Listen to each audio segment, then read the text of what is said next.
pas quelqu'un qui est mieux placé que l'enseignant pour parler de l'enseignement.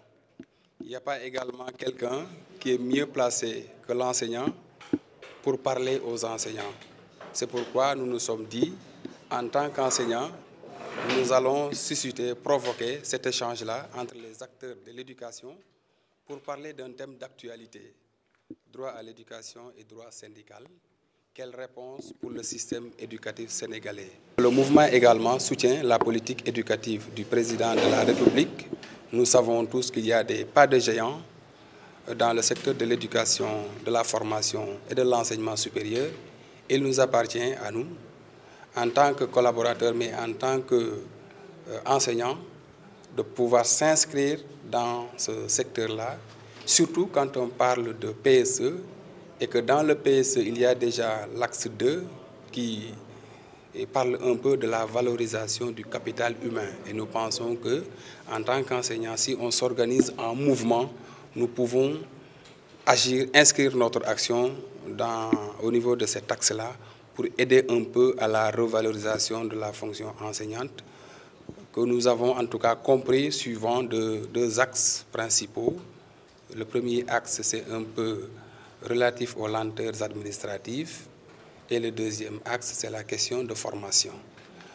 Relativement aux lenteurs administratives, nous pensons que nous pouvons donner l'information utile, accompagner également les enseignants dans le traitement de leurs dossiers, en étant à leur côté, en leur donnant l'information utile, en essayant un peu de situer là où se trouvent certaines lenteurs administratives et un peu diligenter en tant que conseiller, mais également en tant qu'enseignant, parce que nous sommes aussi des responsables syndicaux. Nous avons mis côte à côte le droit à l'éducation et le droit syndical, parce que ça, nous le vivons nous tous.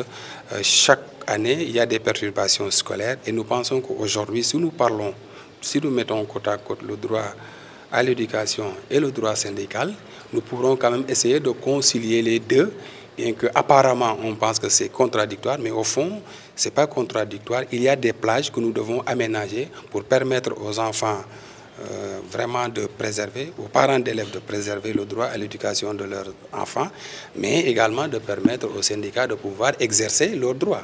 Je pense que c'est l'intérêt de ce débat-là qui va aboutir nécessairement à des recommandations.